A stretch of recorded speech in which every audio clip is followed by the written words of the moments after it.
Good morning, everybody. Don't mind the cackling hens. Thought I would do a quick walkabout in the garden and give you an update. Tomatoes are going to need to be trellised or staked real soon. Garlic, the last of the scapes, will have to come off in the next day or two. My corn is struggling, but it's coming along. Every once in a while there's a volunteer nasturtium from last year's coming up. We'll leave those grow. They'll grow close to the fence for the chickens, and they'll peck the leaves through the fence. So this year, I'm trying something a little different with my tomatoes. If you notice, there's the main leader and there's a sucker. Over here too. Main leader and a sucker. What happened was I lost a bunch of tomatoes plants due to dampening off. And so like here too, there's two of them. I have the main leader over here and then a sucker over here. And as you can see, I have basil planted in between. That tomato plant is not doing tremendously well, but it's growing. And then I have marigold. I stick basil and marigold in between my tomatoes. It helps a little bit with bug deterrent. So the whole plan with the twin leaders on the tomatoes, and every once in a while there's a potato plant in between, is to try and double my yield from a single plant. So we'll see. If I string them up separately, pull them apart, it'll be like having two separate plants. I did that with every single plant. You can see it really clearly on this one here. It's just like a fruit tree, two separate branches. Here too. I will let you know how that works. I have a row of potatoes here, 3 different types. We'll see how they come along, but as you can see, we got plenty of garlic. Can't wait for the next 4 weeks to go by and then harvest. And in here, as I had mentioned once before, are what we call potato onions or multiplying onions. And we've got the Green Mountain Original. We got Coral Mountain, Garnet Mountain. I like the way they're growing. And then Dakota. That didn't do all that well, but there are 3 plants. And then the Green Mountain Improved. So as you can see, they're all going, well, not all, but most of them are going to bloom. They're all going to have blooms, and I will be saving all those seeds. I have another row of potatoes here, not all that great. It's strange how some of them do really well, some struggle. This row of garlic is a different variety. I don't know what it is. I don't know if I developed it myself through some sort of genetics, or if it was an oddball that I had gotten. As you can see, the rhubarb is doing well, as is my young starts of asparagus. And now we can take a little walk out here to the test garden where I'm testing some different ways to grow potatoes. The first row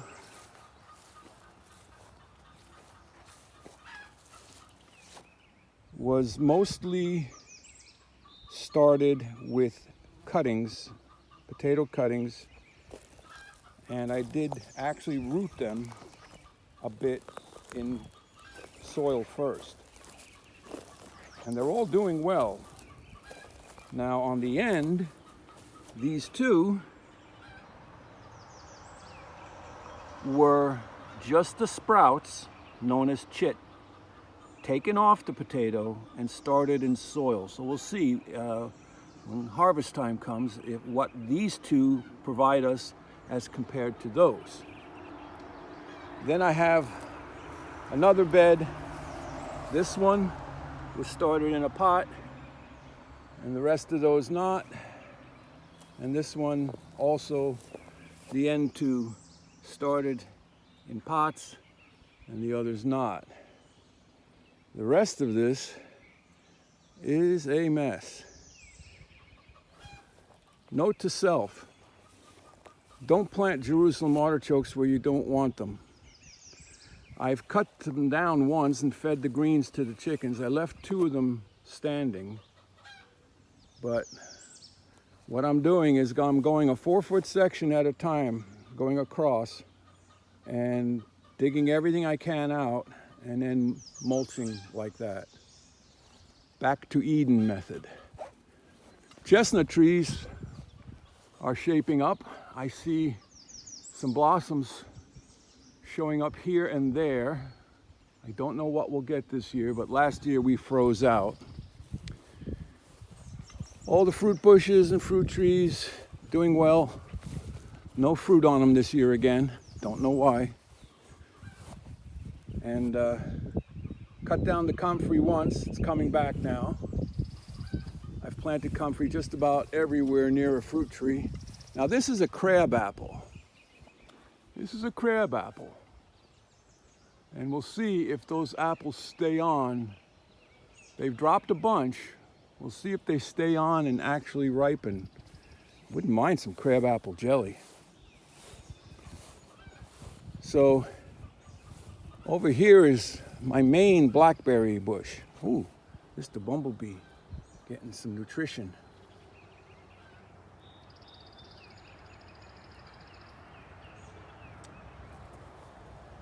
So I noticed there's a couple of new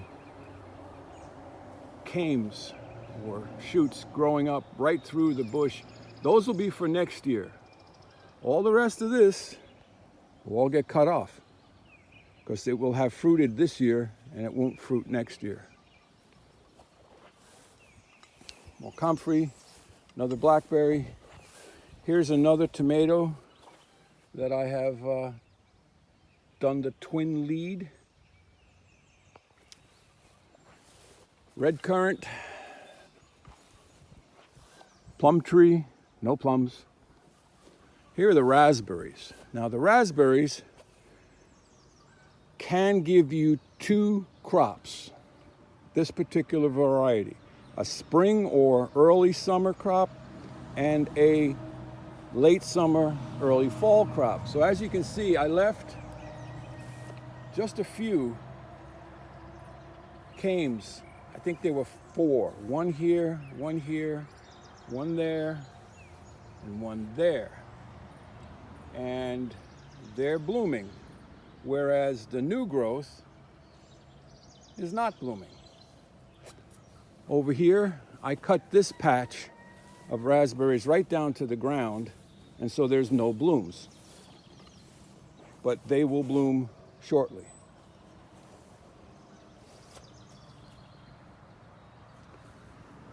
Some dahlia. Looks like something wants to eat the dahlia. I don't know what. Ever-bearing strawberries, red currant.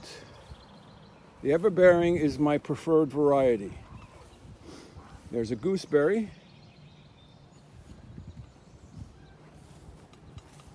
And pear tree needs some more pruning. I got to do some summertime pruning, open and get rid of those vertical shoots.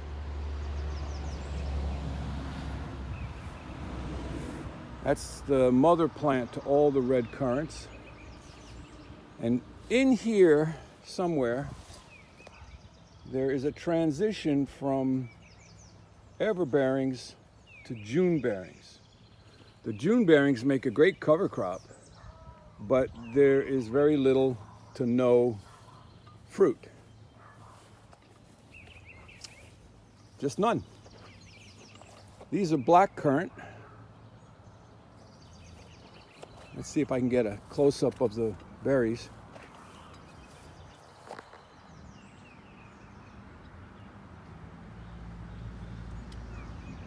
Black currant aren't my favorite, but they make an interesting jelly.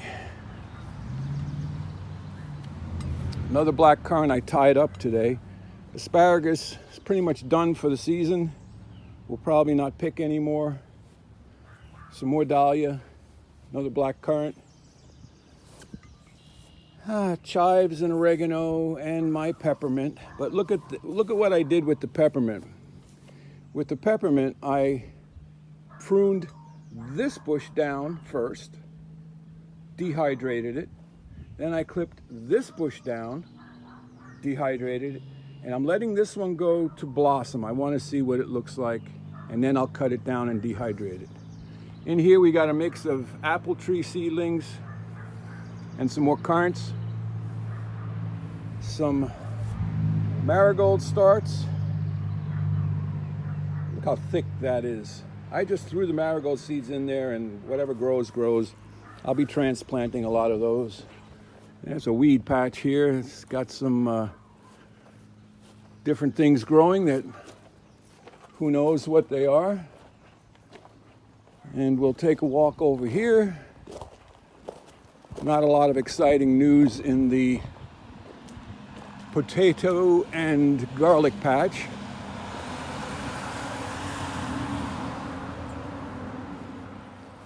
But I think I've got most of the scapes, the garlic scapes, off here.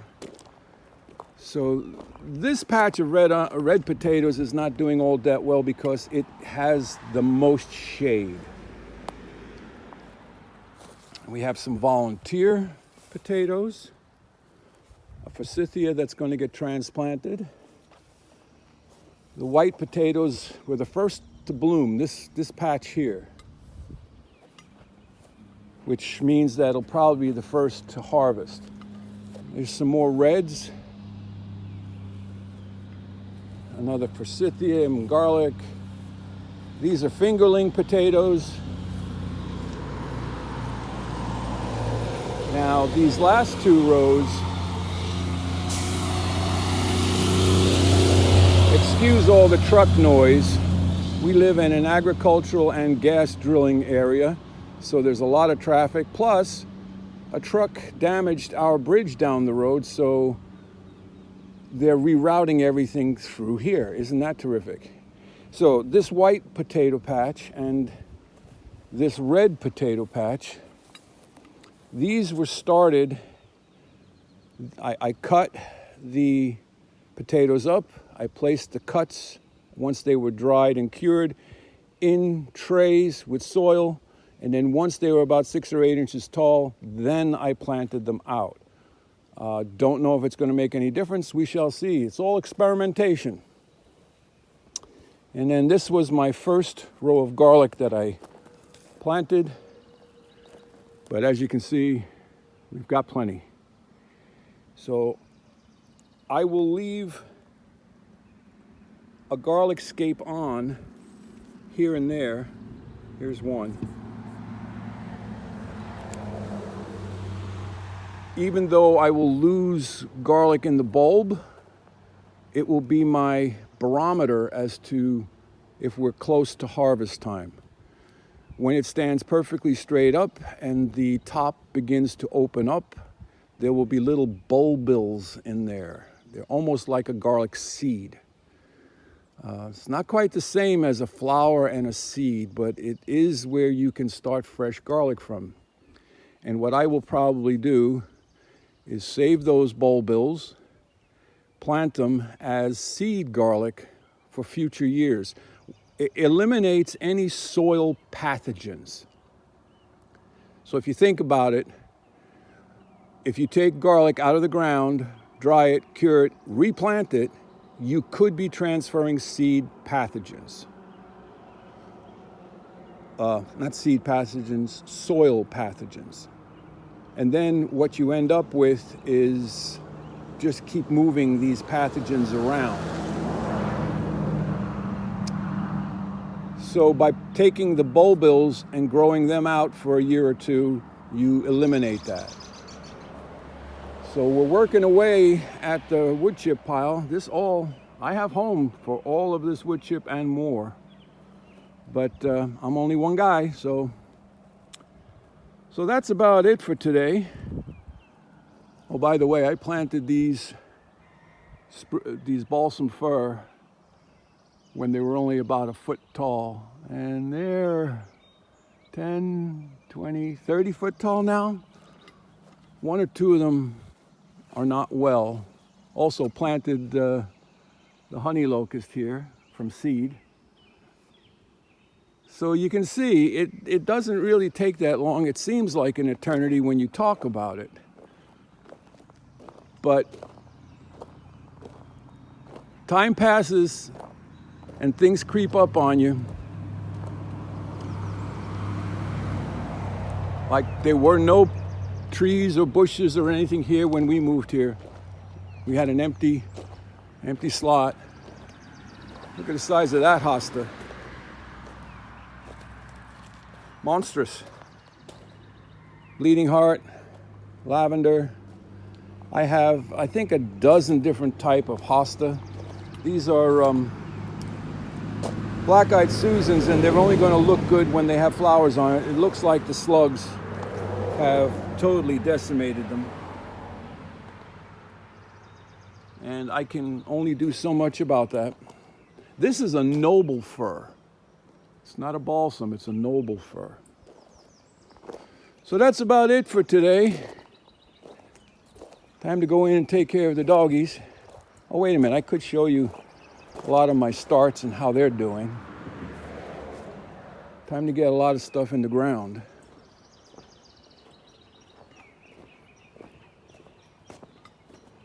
We've got, still got spearmint to get planted. And these are the Sarpomira potato experiment. These are all my current bushes that are being rooted. Some raspberries, more Sarpomira. These were just grown from a shoot taken off of the main potato, which was over in the other pot. And we got some strawberries, some dahlia, apple trees. Those are all apple trees. Apple trees, apple trees. Sweet potato, hopefully we can get them in the ground here soon. This is the stem I cut off of the raspberry. I don't know if I can root it or not. And then we've got pumpkin, cucumber, and some more French marigold I've been taking out of the pots. There's a little apple tree from seed. These are cushaw squash. Another week or so maybe and I'll get them out. I'm going to plant them around the compost pile. So that's it, everybody. Hope you're having a great day. I wish you all the best. Walter out.